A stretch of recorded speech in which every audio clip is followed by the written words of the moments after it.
All right, we're back live, sort of, because those that you were with us live, you noticed that we had a little bit of technical difficulties, even if you were watching the replay. So we decided, in staying in the moment, we decided that this would be the best way to get you the content without any missing of words, because we don't want you to miss anything. So we decided we're going to do this little format. It's not the same live format that we had, but we're going to give you the same great content. And we're going to pick up right from the beginning to make sure we capture it all.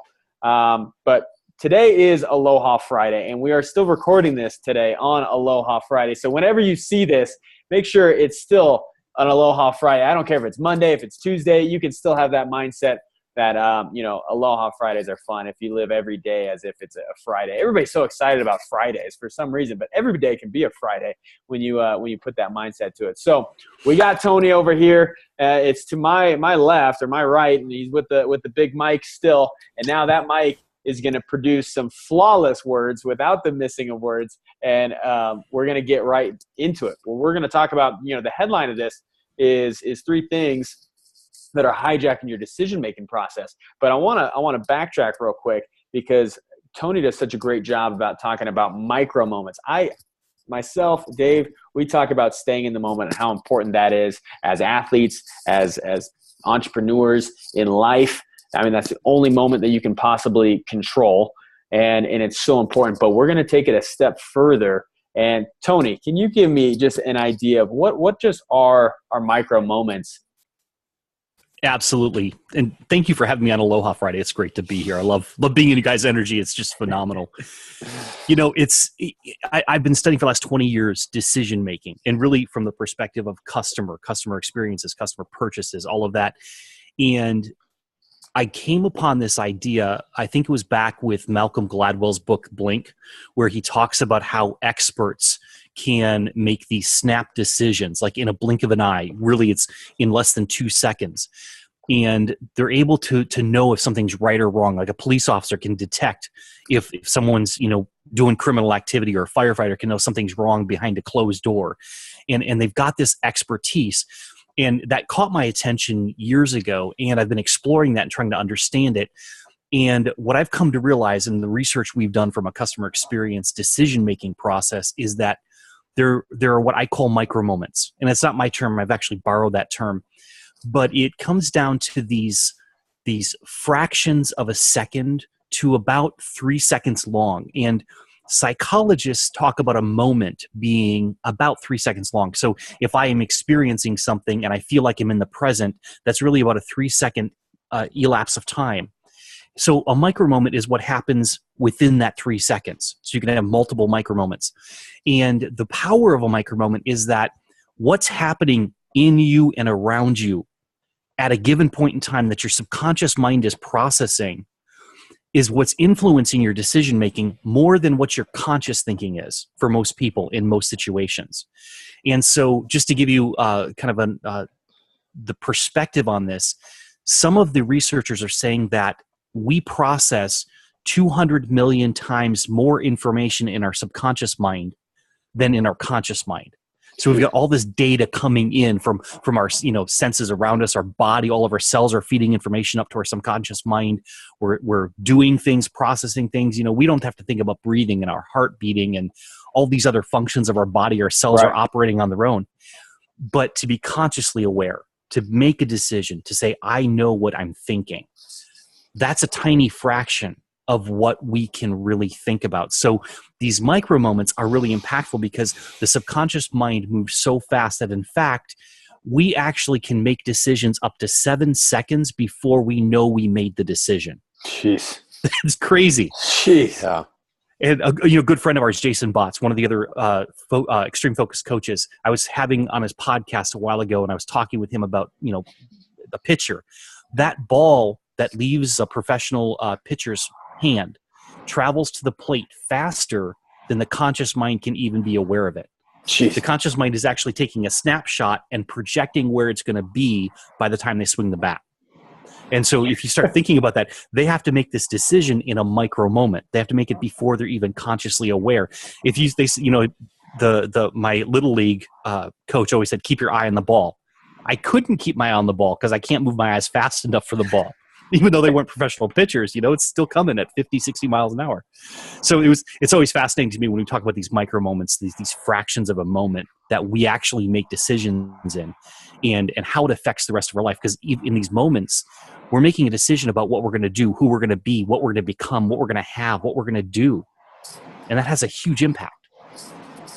Oh yeah, no, absolutely, and I love that you bring up just that idea of the pitcher, and you don't even have enough time to process it. And I guess I never realized that, as an athlete. I'm sure that there's moments in my game because of the training that I put into it. A lot of it is second nature. A lot of it is something that I don't have to think about, because if I was sitting there trying to think about how I was going to deliver and throw the ball to somebody in that split second, I mean, it's too late. You've already missed that moment. So as athletes, we have to train so that we get to that level of where it's second nature, where it just happens unconsciously without having to think about it, because we've all discussed and know the real power is in that subconscious and the things that you can do unconsciously. So it's about getting to that level. So I want to bring up, hey, before you do, I got one more comment on this. It's such a good thing. And since you're talking baseball, one thing that I work with hitters is when they're on the on-deck circle, I have them watch what I call the window. That the window is where the ball is released out of the pitcher's hand. Each pitcher has a different window. Similar, but someone's here, someone here, in different places. So study the window so you're seeing the ball earlier, right? Then as they come in, I have them rest mode, which takes a breath and everything. They get in, and now they're focused in on the window. And when they're focused on the window, they see the ball sooner. So now that I'm hearing what you're saying, I guess decisions are already being made. So they're at a much more comfort level. And so what I hear back from the hitter is when they do that, it slows down the pitch. But if you look at the radar gun, the ball hasn't slowed down. It's still 96 miles an hour. And he says, yeah, but it was a lot slower. Now, if they don't go through that process, it looks like BBs, and it looks like it's going 130 miles an hour.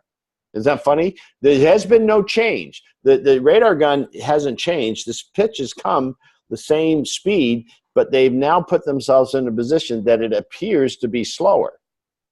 And I just wanted to throw that in that moment. I'd never thought of it in that way. Right. And part of what happens here, we're actually going to talk about as the third thing that hijacks decision making. So we'll actually hit on that point.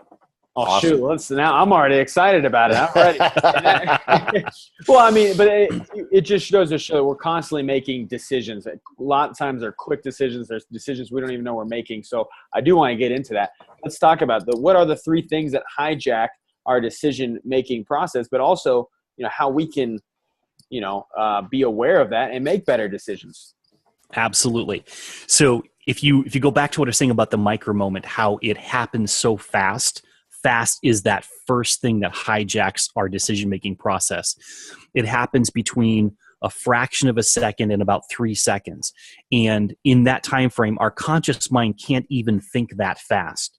So if something happens in the environment around us, or something happens within us, a thought flashes through our mind, and we haven't even processed that thought, but our emotions start reacting. Our whole subconscious mind starts to align itself in a particular way.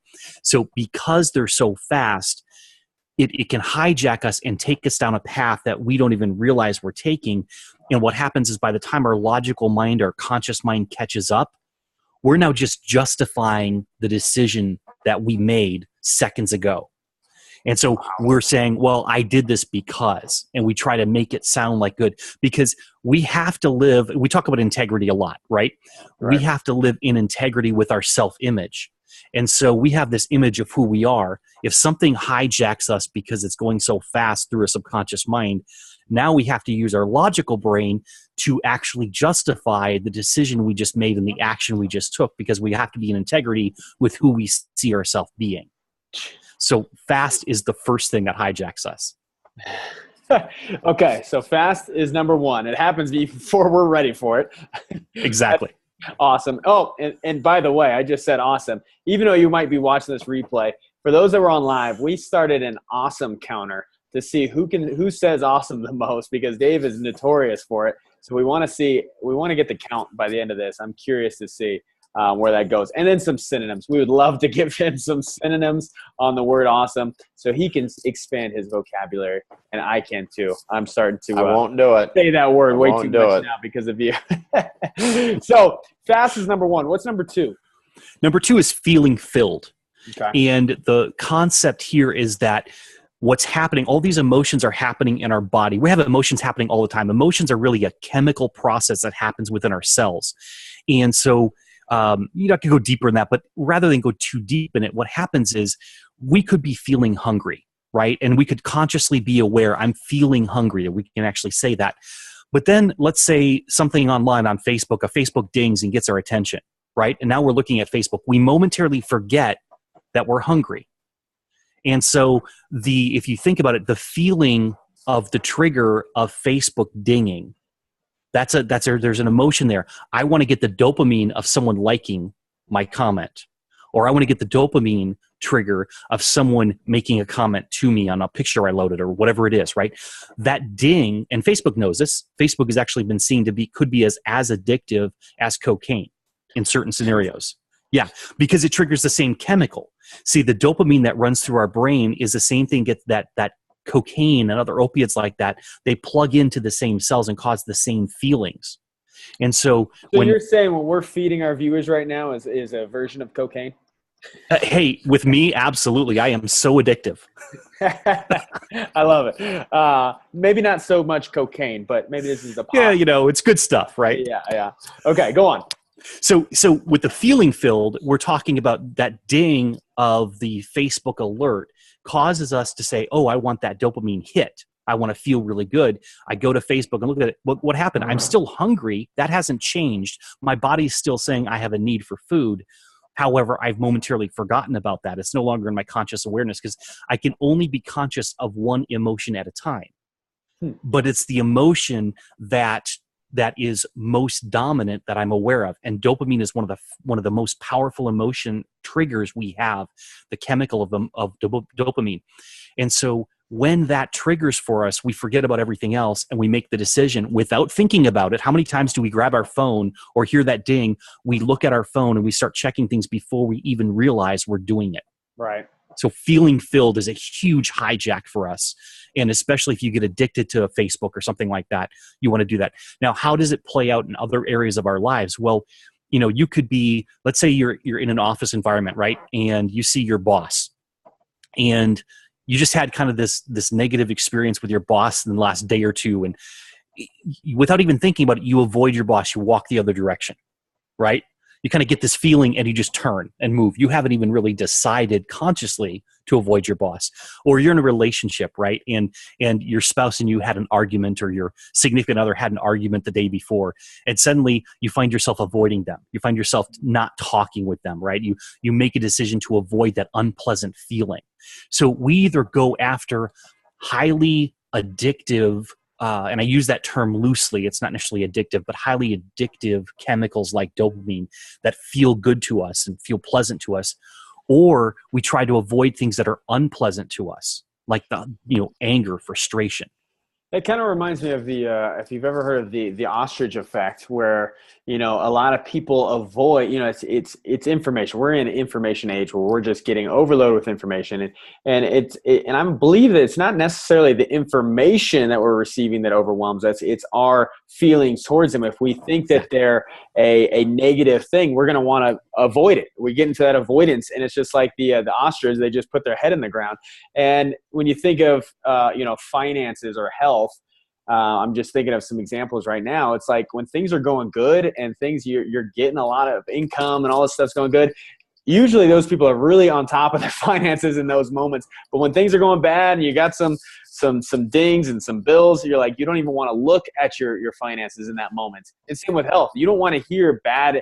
A lot of people avoid going to the doctors because they don't want to hear the bad news that they're about to, that they possibly could get. Even though that information could help them, they're still avoiding that situation. So I don't know. Does that have anything to do with?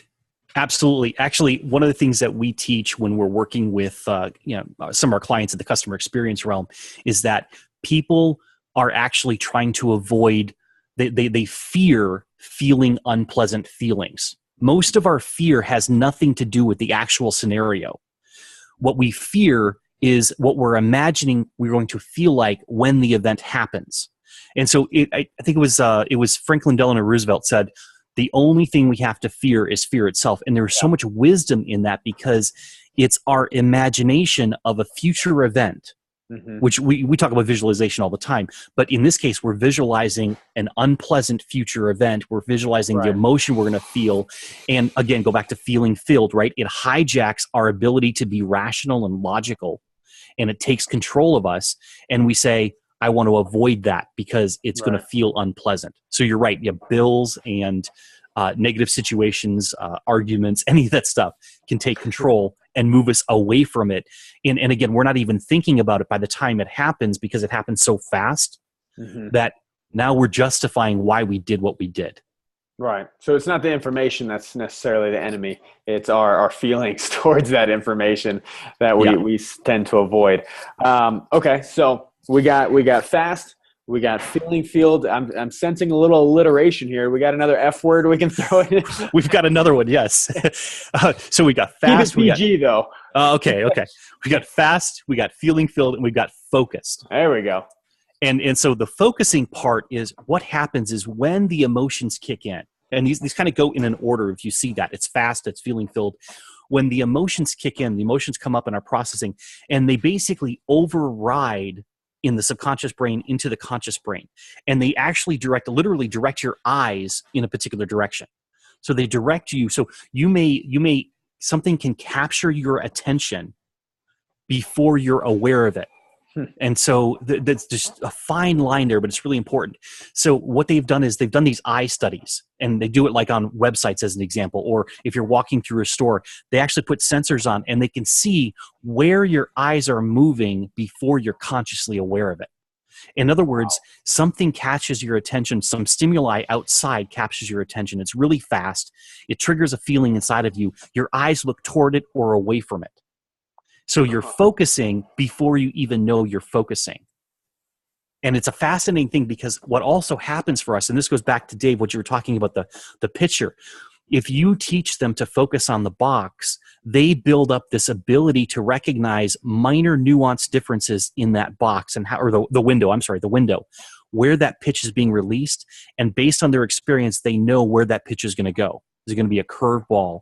Is it going to be a slider? What's it going to be? And with that, they can make a prediction very quickly, and they can make the decision, am I going to swing or not? And where am I going to swing? Jeez. Cool. Dave, you've oh, wow. Cool. That's a new one. And you've been kind of quiet down there. I might just turn off your screen. It might just be me and Tony if you want. But I'm absorbing it. I'm taking it in. And we've already talked about how, I've been blessed to be able to work in this field for 20 some years and see results.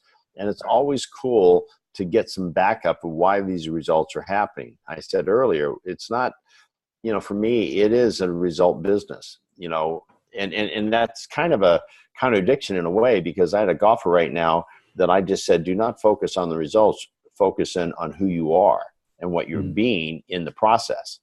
But there is a scoreboard. There is, but it's where you put your focus.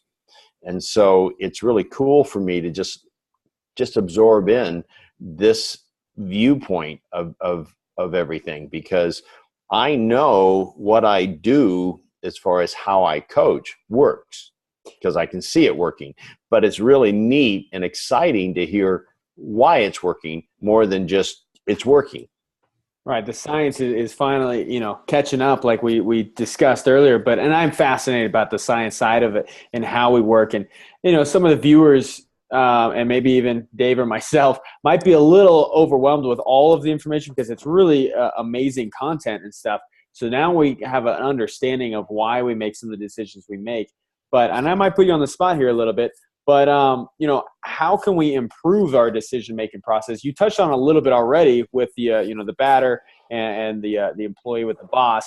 But maybe, we can look at a couple different perspectives, maybe an athlete or a business person, something like that. What are just some ways that we can start improving it now that we have a little awareness of why we make those decisions? Absolutely. So the first thing I would do is if you've got a decision that doesn't need to be made in this moment, you're not a pitcher at the plate, right? Let's take that as an example. Hitter. You're a business person who you can make the decision now, or maybe you can wait for 5 minutes, or maybe you can wait for 5 days, right? What I would recommend is to build an awareness over practice, build this awareness of pausing. And by pausing, using just RESPA as we talk about, right, the crocodile, and just taking a breath and realizing, oh, I just felt an intense emotion here, right? That's the first moment of awareness. I just felt an intense emotion, and I started to move in a particular direction. I started to make a decision. If you can train yourself to pause and then critically think through what I was just going to do, or maybe what I started to do. And I think a simple example of that, I'm going to go back to a relationship. It's like if my wife was to say something to me that is a trigger of mine, right? And especially early in my marriage. I've been married for almost 19 years now. Early in my marriage, there were certain things that she would say, and it would trigger me, and I would want to react. It's not that I would want to; I would automatically react because it was fast. It was feeling filled, and it focused me on I'm gonna take defend myself right now, right? And I've learned over time to just pause when I get that feeling coming up. I just pause because I may have a reaction that starts me down the path of like I want to say something, but now I know to stop my mouth from moving. I may think it, but I stop my mouth from moving, right? And that's just you build it up through habit. But that pausing is really powerful.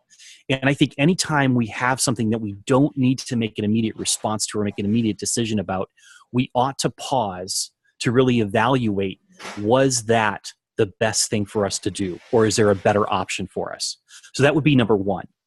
Number two is if you know you have to be in a situation where you have to make flash decisions, like you're in sports. We do training with the Navy SEALs, Army Rangers and that. So you're in the military, right? Or maybe you're in a situation where you've got to make some fast business decisions. If you're a trader on the stock floor, as an example, in those cases, what you want to do is practice. You want to expose yourself to the situation in a safe environment where your decisions are not going to matter, but kind of like a practice environment. Expose yourself again and again and again, and check to see when I feel this way and when I make this decision, did I make the right decision? And keep tuning that in again and again and again. Now, if you build enough of practice in the real world, in a safe environment, you can then start to practice visualizing it in your mind. So you can be laying in your bed in the middle of the night and practicing. It'll be like, Shane, when you're playing football, right? Right. You know how to throw a football. You've got the mechanics of throwing a football down. You know the plays. Once you get that down mechanically, now you can practice, and almost as effectively, they've actually studied this, almost as effectively, every time you run that in your mind, your brain is actually firing the same cells that would be firing if you were throwing that football in real life. Interesting. So you can practice again and again and again. And so the same is true if you're looking at something that I've got to make a flash decision on. Put yourself in a position of practicing. And Dave, you and I have had this conversation many times, especially with some of our corporate clients, where we're teaching and they don't have a practice environment. It's like I come in at 8 a.m, I leave at 6 or 7 p.m, and I'm all on. I'm always in business mode. I never have an opportunity to practice. Whereas a professional athlete, they've got months to practice before season even starts. They spend most of the week practicing before the one game of the week happens, or 2 or 3 games a week, depending on which sport you're in. Professionals don't have that. So they've got to take that time to step back from what they're doing, find a safe environment, and practice to make sure that their decisions are the right decisions. And the more they do that, that's why you take someone who's been in business for 30, 40, 50 years, a CEO or an executive, they can make snap decisions, and then they turn around and look at their staff. Why couldn't you do that? Because they don't have nearly the experience. There's the concept of 10,000 hours of practice. Yeah. They're either going to practice using your business, or you've given them an environment that's safe for them to practice in. So those are kind of two different extremes that I would use as examples of what you can do. Well, and they say practice makes perfect, which I think, that kind of, you can't ever be perfect, right? But I think practice helps you be prepared, because sometimes it is sloppy. Sometimes it's not pretty, but you can respond to that. You can trust, like we call it our trust muscle. When you practice and you prepare yourself, whether it's for competition, whether it's for the boardroom, whatever it is, you are building up this trust muscle within you that you can rely on in the heat of the moment. So you can pull that trigger because you know you've put in the preparation behind it. And the other point you brought up was RESPA. Some of you may not know what that means. Within our Be a Beast system, and we have some animal triggers. I'm not going to go into what the crocodile or why we use the crocodile, but just, since he brought up RESPA, stands for relax, evaluate, strategize, patience, and then act. So he was saying, he was taking that deep breath, RESPA, before he went and responded with emotion. That's what sometimes gets in our way, is the emotion. And this is a prime example, even this video, when we were doing the Aloha Friday live, right? And then we weren't hearing Tony. It was cutting it out. You and I both were processing, but we were processing not with oh, shit. I didn't see any of that in you. I hope you didn't see it in me. But we are trained. Years ago, I would have gotten in, not really known what to do. We were trying to give Tony that opportunity, but the show goes on, right? And so we kept getting, I think, really good content. But then, boom, you came up with the decision because you're trained to relax and then go, okay, the best thing to do, because this is such phenomenal content. I'm using new words, baby. Look, what do you think? I'm not even trying. I'm impressed. Maybe we need to do it this format. But what's happening is now we're giving what we want to do. We want to give great content to people. We love what we do. We do this every day. We coach. We have private clients. We have group. We do this all the time. And not everyone gets exposed to this, or even our private clients watch this and they get a new depth of understanding. So that's our purpose, right? And so we stayed true to our objective. What happens is, now using what this whole subject's about, is that emotion or fear gets in the way of our objective. But because we're all trained in it, we went, okay, we still have our objective, and we need to meet our objective because we've made a decision together to do that. And now this comes out of it, and now we're going to give great content. And those that are willing to follow the journey of, I watched the Beast Mode Live, I was triggered enough that, I want to know more about this. They're getting fulfilled, as Tony said. The ones that were on with us live got a great introduction, a great teaser to this. So I hope the ones that were live are watching this right now. And if you weren't live, it doesn't matter because you're watching it right now. But we talked about, Army Rangers and Navy SEALs, the highest performance, that you can possibly get, in my opinion. And if they were, to let their emotion get in their way, they would break their focus. And that, you got to remove that emotion, like he's saying, in that relaxed state. If you're diffusing a bomb, you got to be relaxed. If you're shaking all over the place, it's life-threatening and it's tough. They train themselves day in and day out to be at that relaxed state, even under a lot of pressure. And I think that's what we're getting to when talking about making great decisions, making micro moment decisions in a relaxed state. You can RESPA over a long period of time, but you can also RESPA in a micro moment, which is awesome. And Tony, beautiful stuff. I think this is great. If you wanted to add anything before we get into our final 4 questions. Yeah, actually, I wanted to add 2 things. One is it's important to recognize, I just want to make sure people are aware of this, it's not about stopping emotions. Mm-hmm. It's about recognizing that you're using the emotions the right way, recognizing when the emotion is not the right emotion for that situation. As an example, you said you want to be relaxed when you're disarming a bomb. Absolutely. And we've talked to the Army Rangers who did this. They were very focused and very calm, very relaxed. However, if I told you to bring relaxation onto the football field, that might not be the right place for it. Because if you're calm and relaxed on the football field, there's some extent you might get tackled instead of knowing how to, kick in and have a little bit of fear of the guy chasing you with 300-pounder chasing you down. Got to get moving, right? So you got to know the emotions right. And this ties into something else that Dave, you were talking about, and that is when things went south for us, sideways for us in the live broadcast. Each one of us remained calm. Maybe a little bit like, what's going to happen here? How do we deal with this? Or, trying to evaluate the situation. But all of us see ourselves, and we started the day today. At some point, each one of us said, hey, we are doing a Facebook Live. We're delivering great content. We had an image of ourselves, and we would not compromise that image. We were going to hold to the integrity of that. And that's something that's kind of the third thing to really think about.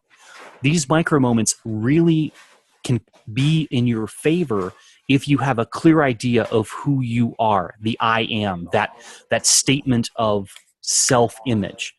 If you get clear about that and you build that up through visualization, this is the type of person I am, then you'll know if I feel differently than what I know I am trying to feel or want to feel, then you'll know you're off course. And you can begin to, as you said, use your trust muscle and trust the feelings you're having to guide you. Am I on course or am I off course? But that comes back to being very clear on your self-identity. Who am I? I'm the type of person who delivers great content to my audience no matter what. It doesn't matter if the technology works or not. We're going to find a way to get it there.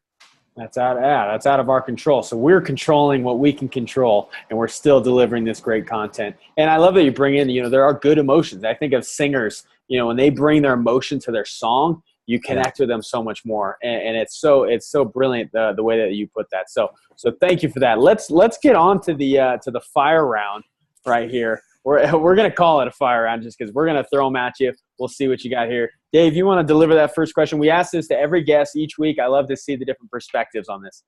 Yeah. Hey, let's get rolling. So, Tony, as you were coming up, who can you think of that maybe inspired you the most? The person that you would like to, qualities and things you go, wow, that person is awesome. I'm going to use it. Awesome. I really, really appreciate who that person is. Was there anybody a big influence in your life? It's funny because I was thinking about this question, and there's actually two people, and it's from two different perspectives. So the first one was one of my teachers in high school, Mr. DeBose. And what really influenced me with him is that he had been in business for many years before coming back and teaching high school. He had run his own businesses and that. And I really got this idea of what business was all about. And I knew from a very early age, I wanted to be in business. And so he influenced me because he started talking about going to business school and things like that. So that was a big influence for me that I carried with me. I would say the other one, and this has really come from reflecting back on my life. I would say my dad was a huge influence on my life, as he should be. But in particular, I remember it was probably the mid 80s or early 90s.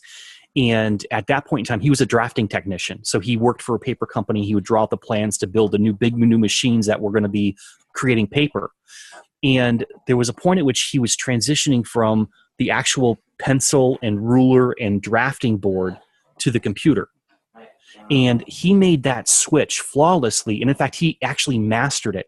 And my dad's not an educated man. I don't know that I've ever seen him read a book. And that's not an insult. It's just that's not his way of learning. He learns by doing things. Right. But yet I watched him flawlessly move from drawing with pencil and paper to drawing on the computer and creating macros that would instantly do things. And it blew me away because I remember him coming home at dinner one night and saying, I still have this memory of it. He's saying, the boss said within a year, we're not going to use pencil and rulers anymore. And I was like, well, what's going to happen? Because I had no real concept of what that meant. And then I remember going into his office a couple of years later, it was probably in high school. And on a Sunday, we went to visit his office because he had to pick something up.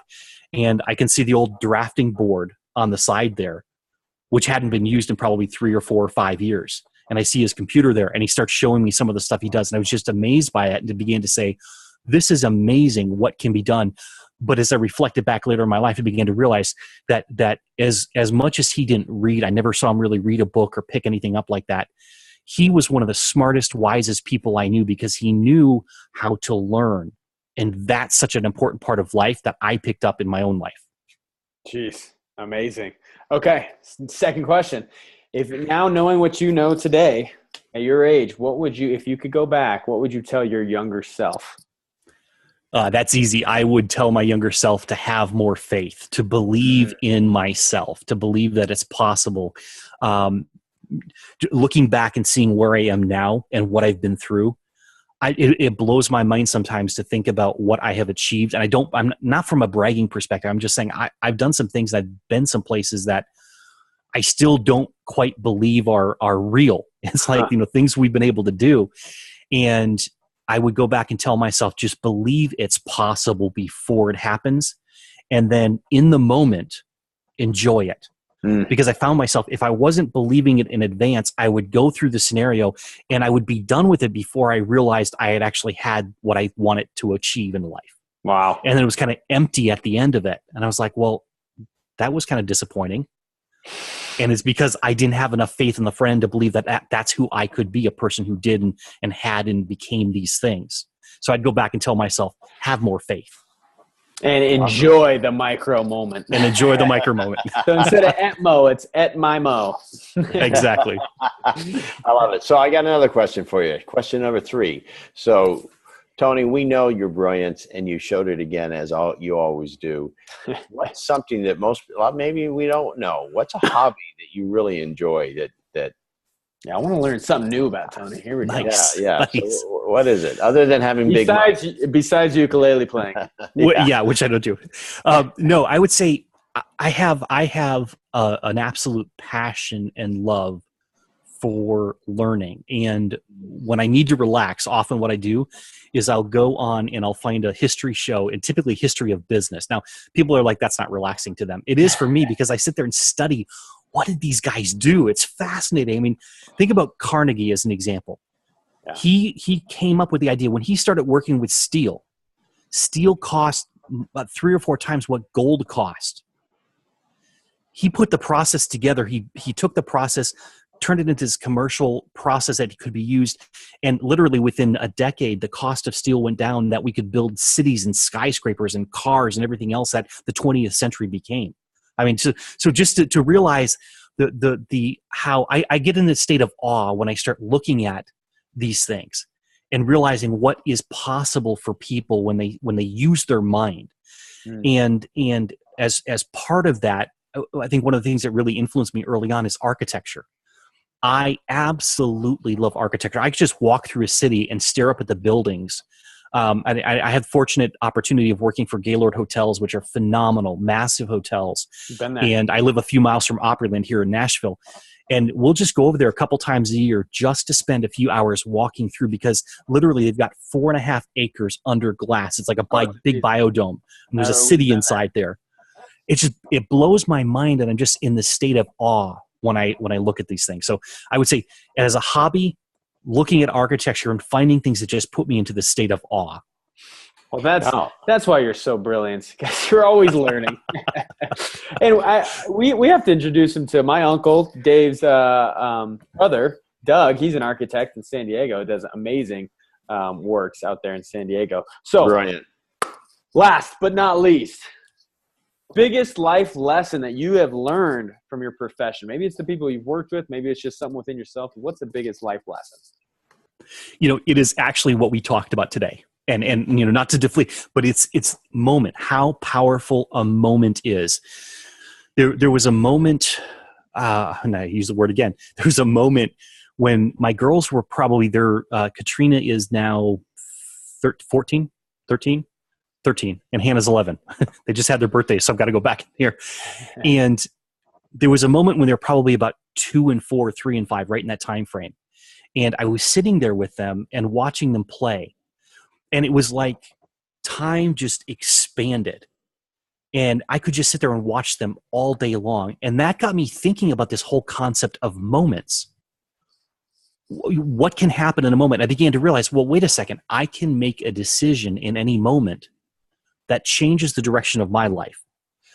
And I began to explore this. It took me a couple of years to really explore this, but what it has done for me is it's made me realize that in any moment of time, any moment that you or I have, we have the power and we have the potential to change the course of human history. One decision. And if I make one decision today to do something, to inspire someone, to do something I may not have done before, to be something I'd never done, been before, one decision, it could alter the course of my family, it could alter the course of my life, it could affect my community.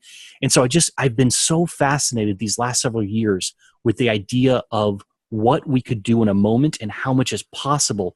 Instead of saying, oh, it's going to take us, 20 years to change things. What can I do in this moment to change something? And so it ties in with my professional life because I study customer experience. I study what's that moment that micro moment experience that caused them to make a decision to love it, to buy more, to hate it, to never come back again. But then you take that to your life and say, what could that mean for our communities? What could that mean for our government? What could that mean for the world if we just paused and said, what can I be in this moment? And what decision can I make in this moment? Jeez, that's deep stuff. That's empowering stuff.